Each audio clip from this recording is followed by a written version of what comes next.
ciri-ciri komunitas Kristiani, yaitu tujuannya sama. Tujuannya mereka semua kami ingin bertumbuh di dalam Kristus. Tujuannya sama. Lalu ada relasi di dalam komunitas ini, relasi sebagai keluarga, sebagai sesama orang yang percaya, dan ada kegiatan yang sama. Kita berdoa bersama, kita baca kitab suci bersama, kita ekaristi bersama. Saat orang yang baru bertobat masuk ke dalam komunitas Kristen ini, pertumbuhan rohani dan kemampuan dia untuk berbuat itu akan berkembang secara optimal. Lalu yang kedua, mengapa orang baru bergabung dalam komunitas Kristen ini? Itu untuk bertumbuh, untuk berbuah. Jadi kan waktu dia bertobat, dia kan menerima Yesus sebagai Tuhan. Selanjutnya apa? Ya, waktunya untuk bertumbuh di dalam Tuhan dan nantinya dia berbuah. Hamanya apa? Hamanya itu ada 3.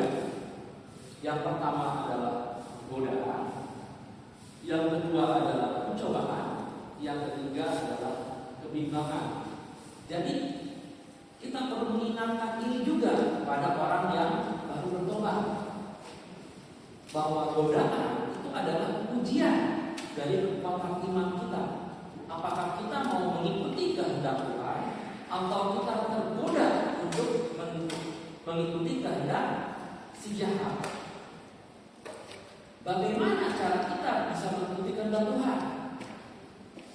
Caranya adalah dengan kita hidup dengan bimbingan Roh Kudus. Maka jalan kita akan lurus sesuai dengan kehendak Tuhan. Jadi percobaan itu ada dan pasti terjadi.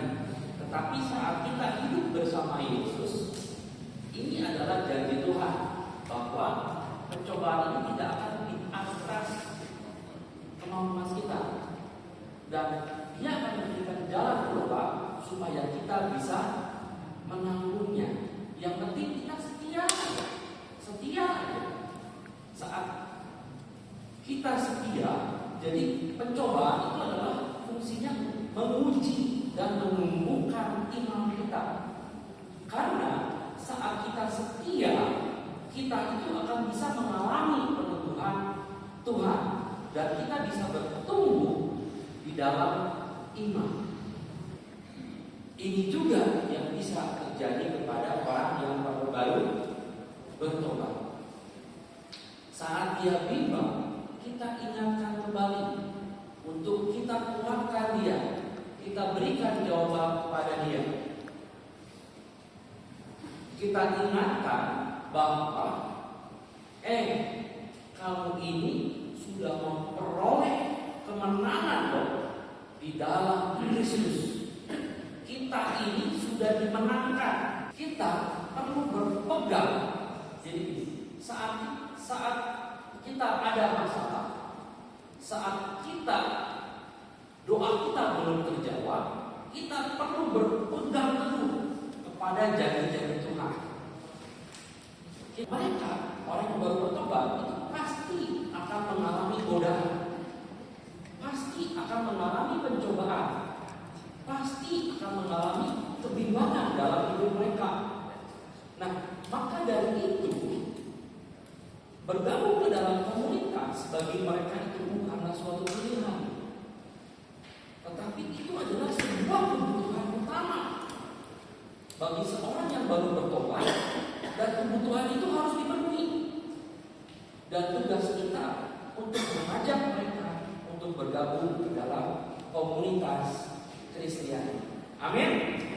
Nah, kehidupan Kristiani itu ibarat sebuah roda. Sebuah roda yang terpasang pada 5 jari-jari.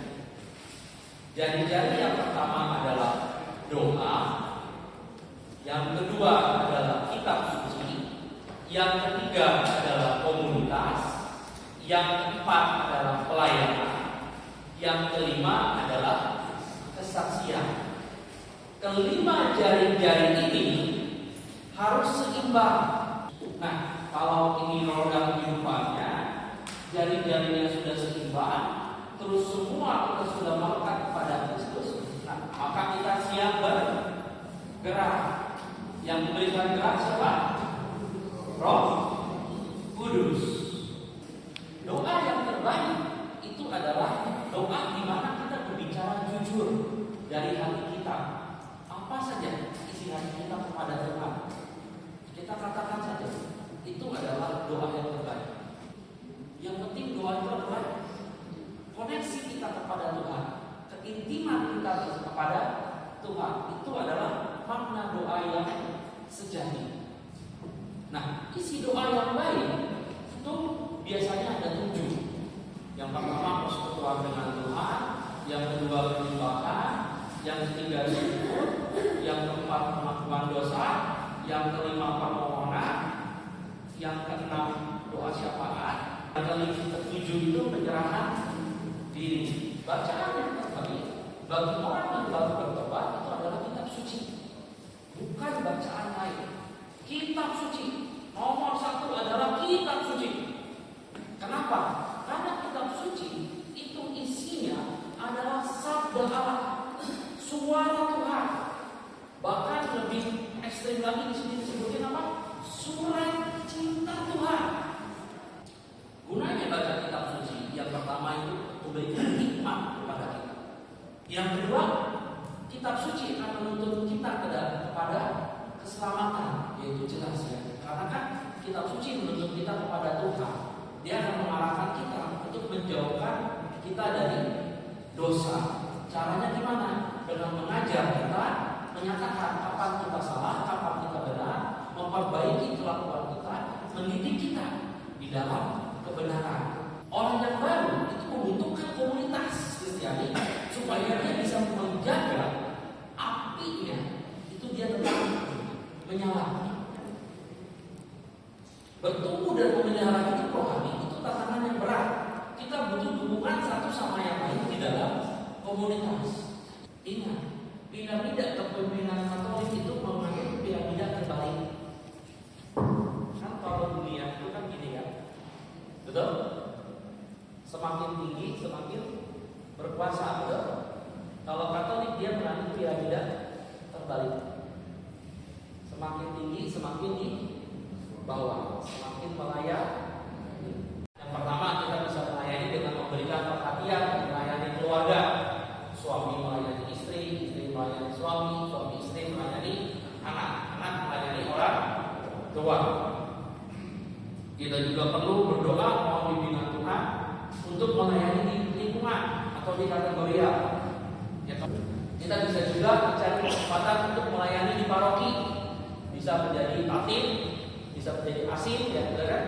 Jadi lektor, apalagi misdina, macam-macam ya. Layani di paroki. Yang penting kita melayani sesuai dengan talenta yang Tuhan berikan. Kita juga, kalau misalkan kita ngomong ini, aduh aku kok gak punya talenta, ini gak bisa, itu gak bisa. Terus gimana melayaninya? Kita melayani dengan mendoakan dan mendukung orang lain setiap hari. Manfaat lain dari kesaksian adalah dengan kita memberikan kesaksian iman, itu sebetulnya kita sedang menguatkan pertobatan kita, menguatkan penyerahan diri kita. Bagaimana cara kita membagikan kesaksian iman? Yang pertama, kita arahkan orang yang baru bertobat untuk memberikan kesaksian di dalam waktu dekat. Nah, kita juga bisa bersaksi melalui perubahan sikap kita yang positif. Terus kita jadikan kasih itu sebagai motivasi utama saat kita memberikan kesaksian. Kesaksian itu bukan bicara tentang kita, bukan bicara tentang kehebatan kita, tetapi bicara tentang kehebatan